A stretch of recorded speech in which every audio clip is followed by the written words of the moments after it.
시장에서 가장 핫한 이슈를 알아보는 황스타그램 시간입니다. 오늘은 금리 인하 시점이 해시태그로 올라왔습니다. 정책 기조를 바꾼 연준의 뉴욕 증시는 랠리를 지속하고 있습니다. 다우존스 지수는 연일 사상 최고가를 기록하고 있는데요. 연준의 내년 첫 금리 인하 시점이 언제일지 주목하고 있는 가운데 시장에서는 경계성 발언이 나오고 있습니다. 미국의 물가 상승률 둔화가 지속되면서 내년 미국 국채 금리는 3%대 중반까지 낮아질 수 있다는 전망이 나오고 있는데요. 실제로 연준이 언제 기준금리를 인하할지 불투명한 상황 속에서 채권 시장이 너무 앞서가고 있는 것이 아니냐라는 소리가 나오고 있습니다. 파월의 금리 피벗 여파가 지속되고 있습니다. 관련 이야기는 황스타그램에서 샅샅이 나눠보도록 하겠습니다.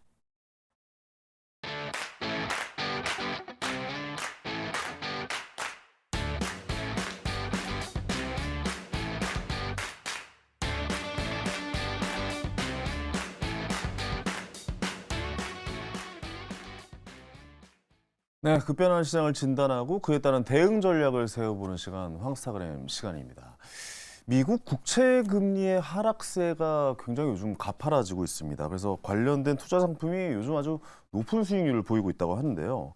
금리 전망에 대해서 투자자들의 관심도 덩달아 높아지고 있죠. 내년 물가 하향세가 가시화되고 경기 둔화폭이 좀 어느 정도 확대가 될 경우 미국 국채 금리가 최소한 3%대 중반까지 이야기가 나오고 있는 상황이거든요. 그래서 오늘 신한투자증권의 리서치센터의 안재군 연구위원과 이 국채 금리 이야기를 좀 나눠보려고 합니다. 자, 모셔봤습니다. 어서 오세요. 네, 안녕하세요. 반갑습니다. 야, 이거 지금 갑자기 3%대로 내려왔어요. 네. 저희가 봤을 때 10월 말인가요? 한 5%대까지 와가지고 그때 네. 야 이거 큰일 났다 금리 너무 많이 오른 거 아니야? 이런 이야기를 했던 게 엊그제 같은데 3%대 그러니까 3.96%까지 빠르게 하락을 하고 있습니다. 이거 좀 분석 좀 해주시면 좋을 것 같아요. 사실 11월 달부터 금리가 내려왔으니까 네. 거기서부터 거의 1%포인트 가량 내려온 속도는 굉장히 이례적이라고 보시면 될 것 같아요. 네네네. 그 원인도 이제 굉장히 좀 다양하게 볼 수는 있는데 두 가지일 것 같아요. 첫 번째, 이 장기 금리를 네. 어떻게 우리가 이제 나눠서 볼 거냐 하면은 미래의 기준금리에 대한 전망치 변화, 거기에다가 이제 기간 프리미엄이라고 하는 장기 채권을 투자했을 때 보통 10년을 투자를 해야 되니까 그 사이 동안에 보상을 좀 받아야 된다. 일종의 가산금리라고 보시면 돼요. 그렇군요. 근데 이 기간 프리미엄이 장기 국채 수급에도 좀 영향을 받습니다. 11월 달부터는 미국 장기 국채의 발행 비중을 좀 낮췄거든요. 네. 전 계획 대비해서 한 400억 달러 정도 줄였고, 그렇기 때문에 이제 기간 프리미엄이 내려갔던 게 11월 이후에 장기 금리 하락의 가장 큰 원인 중에 하나였다. 근데 두 번째로는 11월 중반부터는 묘하게 흘러갔어요. 일단은 미국의 ISM 제조업 지수, 우리가 흔히 이제 미국 경기 선행 지표로서 대표적으로 꼽는 제조업 경기의 서베이 지표인데 이게 이제 3개월 가량 기준선을 밑을 하회를 했고 네. 그 경기가 이거 나쁜 거 아니야? 서서히 조기 금리 인하 기대가 형성이 그렇죠. 되면서 약간 좀 둔화되는 거 아니야? 이제 드디어 네. 우리가 말하는 경기 침체가 이런 네, 이야기가 그래서 나오고 이게 있죠. 사실 12월 FOMC 직전에 우리가 고용 지표를 한번 봤었잖아요. 그때 예상치에 조금 더 상회하는 신규 고용자 수 증가가 나왔었어요. 맞아요. 15만 명. 네네. 이렇게 나왔을 때 3월 인하가 사실 그때부터 있었거든요. 음. 이게 다시 좀 조절이 되다가 12월 FOMC를 거치면서 파월 의장이 그랬죠. 우리 인하 논의 전환을 논의하기 시작을 했다. 네. 이 발언엔 다 환호를 했던 것 같습니다. 거기에 마침표를 딱 찍어줬죠. 네. 드디어 저희가 원하던 네. 대답을 들었던 시기가 아니었나라는 생각이 맞습니다. 들어요. 네. 그러면 어떻게 보세요? 지금 전체적으로 FOMC 거치면서 인하 확률이 좀 45%였는데 3월 인하 확률 60%, 네. 4%였던 1월 인하 확률이 10%로 상승했는데 이거 갑자기 좀 너무 빠르게 받아들이고 네. 있는 건 아닌가? 너무 급하게 지금 가파르게 또 주가도 반영되고 있는 건 아닐까? 저는 사실 또 이러면 겁이 나거든요. 네. 저는 이러면 또 멀어지기 시작합니다. 오히려 저를 땡길 때는 굉장히 좀 힘든 시기에 저를 땡기지만 또 너무 갑자기 이렇게 몰려들면 저는 약간 또 멀어지는 투자자이기 때문에 이거 좀 걱정되는 부분이에요. 이거 어떻게 보고 계십니까? 사실 우리도 그 연애를 할 때 보면은 네. 너무 빠르게 뜨거워지면은 맞아요. 빨리 식죠. 네, 이게 빨리 식을 수도 있고. 네네. 근데 이 얘기도 할 수 있을 것 같아요. 2년 가까이 우리가 멀어져 있었던 상태가 맞아요. 갑자기 가까워지면은 네. 굉장히 뜨겁게 불타오를 수도 있다. 아, 이렇게 볼 수도 있는 거고. 2년 동안 못 봤으니까. 그러니까요. 예. 네. 2년 동안에 우리 멀어져 있었던. 아, 이렇게 네. 감정을 담아서 연애로 주식을 또 그렇진 비교해 않습니다. 주시니까 네. 너무 좋은데요. 근데 예. 어쨌든 저는 3월 인하는 좀 과도한 면은 있다라고 봐요. 우리가 아. 조금 시간을 좀 필요하다, 냉각의 시간이 좀 필요하다라는 건데. 3월은 아니다. 네. 약간 좀. 근데 왜 그러냐면은 일단 속도가 너무 가파른 면이 있죠. 네네네. 왜냐면 경제 지표가 둔화하는 거는 3개월에서 6개월 정도 천천히 이렇게 나오지 않겠냐가 우리가 대체적인 생각이었고 그렇죠. 아직까지는 그게 유효한 것 같아요. 근데 여기에서 3개월 안 1월이면은 당장 한 달 남았는데 10%의 확률이지만 그건 좀 과도한 면이 분명히 있는 거죠. 네. 그래도 지금은 약간 좀 갑자기 찾아온 러브러브한 모드라 그래도 이 정도에 하면 좀 빠르게 달아올 수는 있지만 그래도 그 생각을 감안하더라도 그래도 좀 가파르다. 그렇죠. 라고 좀 이 뒤에 보시니까 또 여기도 산타랠리 같이 좀 느낌이 나오네요. 네. 빨간색, 초록색이 이렇게 있으니까 그쵸. 산타 같기도 하고 네. 좀 계속 좀 지켜봐야 될 시장인 것 같습니다. FOMC 이 점도표를 또 우리가 안 볼 수는 없잖아요. 사실 무슨 연준 의장의 말이나 연준 위원들의 말보다 저는 개인적으로 이번에 점도표가 제일 궁금하기도 했거든요. 근데 점도표가 공개가 됐는데 어떻게 보세요? 장단기 금리 하락 정당성이 좀 확보가 된 상황이라고 보고 계십니까? 어떻게 네. 생각을 해야 될까요? 저는 사실 11월 달부터 금리 하락에 대해서 좀 과도하다라는 입장을 계속 견지를 했었어요. 저도 그랬어요. 예. 근데 보기 좋게 틀렸죠. 12월 FOMC 직전에도 연준이 점도표를 낮추진 않을 거다라고 생각을 하면서 그 시장의 조기금리 인하 기대를 좀 차단하지 않을까 맞아요. 기대를 가졌지만 저는 거기다 하나 더했습니다. 저는 한 번 더 금리 인상을 할 거라고 봤어요. 보기 좋게 틀렸죠. 그렇죠. 예, 역시 이거는 맞출 수가 없습니다. 대부분이 다 그런 생각을 하셨던 것 같아요. 아니 연준 의장이 올린다고 그랬어요. 네. 막 이렇게 좀 믿었죠. 맞아요. 그분 말을. 근데 그게 딱 바뀐 게 12월 점도표였던 것 같아요. 9월 달까지만 하더라도 내년도의 중간값이 5.125였어요. 근데 지금 4.75 이렇게 낮췄다라는 거는 거의 50bp 가량 인하폭을 낮춘 거고, 물론 올해의 인상폭을 25bp를 안 했으니까 네. 거기에서 파생되는 금리 차를 75bp는 유지를 시킨 것은 맞는데 어쨌든 그걸 낮췄다. 네. 시장 입장에서는 니네 점도표 낮췄어? 그러면 금리 인하 가는 거네. 6개월 안에는 하겠네. 야, 근데 또 경제 지표가 더 둔화가 되면 3개월도 가능하겠네까지 지금 이어지고 있다라고 보시면 될 것 같습니다. 그렇습니다. 그러면 굉장히 생각보다 어찌 보면 빨리 올 수도 있겠다라고도 생각을 하고 바꾸신 겁니까? 지금 그- 상황은? 저는 3분기 3분기. 이 정도에 사실 금리 인하를 시작하지 않겠냐의 생각이었는데 12월 FOMC를 보면서 이건 좀 당겨질 수 있을 것 같다라고는 생각을 해요. 1분기는 좀 어렵다 그렇게 보고 있습니다. 1분기는 힘들지만 그래도 2분기와 3분기 사이. 네, 그 3분기라고 예상을 하셨다면은 한 뭐 7, 8월. 9월 정도로 사실은 7, 8, 9월. 네, 아, 그러면 2분기로 당겨질 수 있다라고 하면 6월, 6월, 7월 7월 뭐 이 이 정도로 정도 당겨질 수도 있다. 네. 라고 충분히 생각을 가능성이 높아졌다라고 음. 판단을 하는 거죠. 그렇죠. 갑자기 비둘기로 변했으니까요. 네. 예, 알겠습니다. 최근 연준 관계자들 발언을 살펴보면은 그동안 제약적인 정책을 언제 되돌리게 적절한가가 다음 문제이고 12월 회의에서 논의된 내용 뭐 이런 이야기도 있고 파월 연준 의장은요. 웰러 이사는 인플레이션이 계속 하락하는데도 연준이 금리 인하하지 않으면 더 제약적인 상황이 될 것이라는 말들이 있습니다. 그러니까 인플레이션으로 진단하는 금리 인하 명분 뭐 이런 게 좀 이제 타당성이 생겼다라고 좀 볼 수가 있는데 이분들은 완전히 돌아섰다라고 봐야겠네요. 11월 FOMC 회의에 비해서 12월은 완전히 달라졌으니까요. 네. 타당성이 있겠죠, 당연히.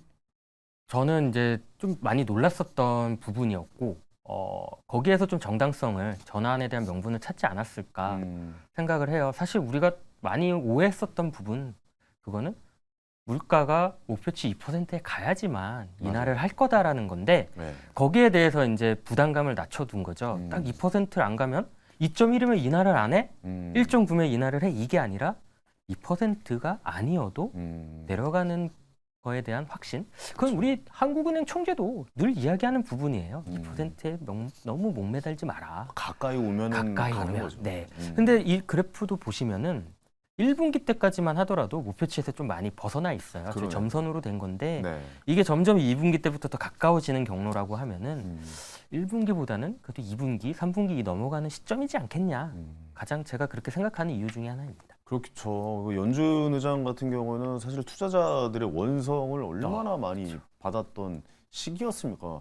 뭐 언제까지 인하를 안 하겠다는 거, 언제까지 이러다가 우리 다 큰일 나. 약간 이런 목소리가 들릴 정도로 좀 이제 심각한 위기. 이거 분명히 어디서 뭔가 터진다라고 이야기가 그렇죠. 나오고 있었던 그런 시기였습니다. 우리나라도 역시 뭐 부동산 PF나 이런 대출 쪽에서 네. 좀 하다못해 지금 뭐 강남의 어떤 건물은 뭐 30%가 인하해서 대출을 갚지 못하는 건물들이 뭐 슬슬 나오고 있다. 지금 뭔가 뭐 폭탄이 터지려고 한다. 뭐 이런 얘기까지 나왔으니까 전체적으로 미국에서도 상업용 부동산 이런 쪽에서 좀 안 그렇죠. 좋은 소식이 나올 수도 있다라고 해서 어느 정도 그 압력도 좀 들어가지 않았을까라는 생각. 왜냐면 또 내년에 네. 대선도 있고요. 그런 의미도 좀 포함돼 있을 거라고 보십니까? 어떻게 생각하십니까?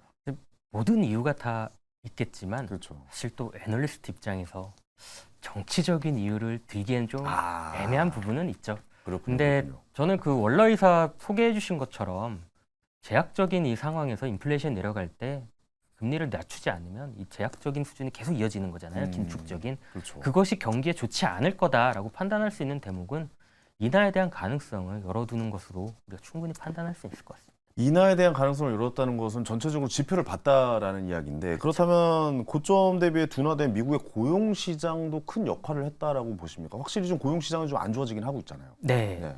안 좋아졌다라기보다는 너무 과열됐었던 게 이제 우리가 흔히 2018년도, 19년도 때를 완전 고용 상태라고 평가를 하는데 그러니까요. 그 정도로 이제 다시 내려간 거예요. 그래서 사실 이거는 이제 인플레이션에 대한 압력을 다소 조금 낮추는 요소인 거지 고용이 지금 급격하게 악화되는 부분은 아닌 것 같아요. 그래서 이 부분은 연준이 생각하는 것처럼 경착륙이 아니라 연착륙에 대한 기대를 충분히 생각할 수 있게 만드는 지표인 것 같습니다. 그러니까 뭐 이런 이야기를 종합해 보면은 고용이 지금도 그렇게 나쁘지는 않은 거군요. 네. 그렇게 나쁘지는 않고 완전 고용이라는 말이 나올 정도로 좋은 시기이긴 하나 엄청나게 과열됐을 때보다는 약간 잦아들긴 했다. 그러니까 워워워 된 상태이긴 그렇죠. 하다라고 좀 봐야 되는 거군요. 맞습니다. CPI 지수나 이런 쪽에는 흐름이 어떻게 갈까요? 뭐 코어 CPI도 그렇고 CPI 지수도 점차 내년 초에는 진짜 2%대를 우리가 볼 수가 있는 걸까요? 어떻게 될까요? 딱 2%로 가는 경로는 내년도 말까지는 조금은 어려울 수 있어요. 네네. 그렇지만 우리가 핵심 물가, 결국에는 서비스 소비가 많이 차지하는 이 부분들이 어쨌든 내려가기 시작을 했고 공급망 훼손에 따른 이 물가 상승 효과는 이제 소멸이 되는 모습이기 때문에 물가가 다시 급등하는 모습은 좀 어려워진 상태로 좀 볼 수 있을 것 같아요. 여기에서 근데 그 하강 속도가 더 빨라지는 거는 네. 고용보다는 소비가 얼마만큼 더 약화가 될 거냐? 그거는 경기가 연착륙이 아니라 이제 경착륙으로 가는 이 경로이겠죠. 근데 그것까지가 아닌데 그 정도로 가는 신호라고 하면은 물가는 더 빨리 내려갈 수가 있기 때문에 물가가 설령 2% 위에 있더라도 이제 우리가 흔히 말하는 선제적인 대응 그거에 따른 금리 인하를 기대해 볼 수가 있는 거죠. 정확적으로 그러한 것들이 12월 FOMC에서 말한 연준의 의도이지 않겠냐라고 파악을 하고 있습니다. 전체적으로 우리가 생각했던, 그러니까 이 이야기하면서 1년 전에 그 얘기 많이 했어요. 뭐 아래 시대라고 해서 리세션이 네. 시작했나, 경기 침체가 올 것이다. 이건 안 올 수가, 경기 침체가 안 올 수가 없는 상황이다.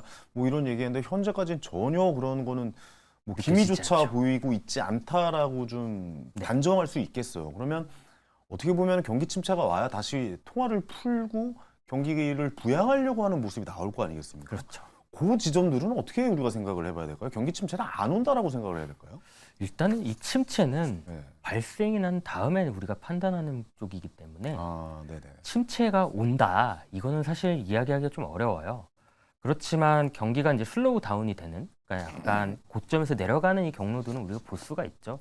보통 미국 경제 70%는 소비이기 때문에 소비 지표가 좀 더 내려간다라고 하면은 소비가 경기가 하강을 하고 있구나.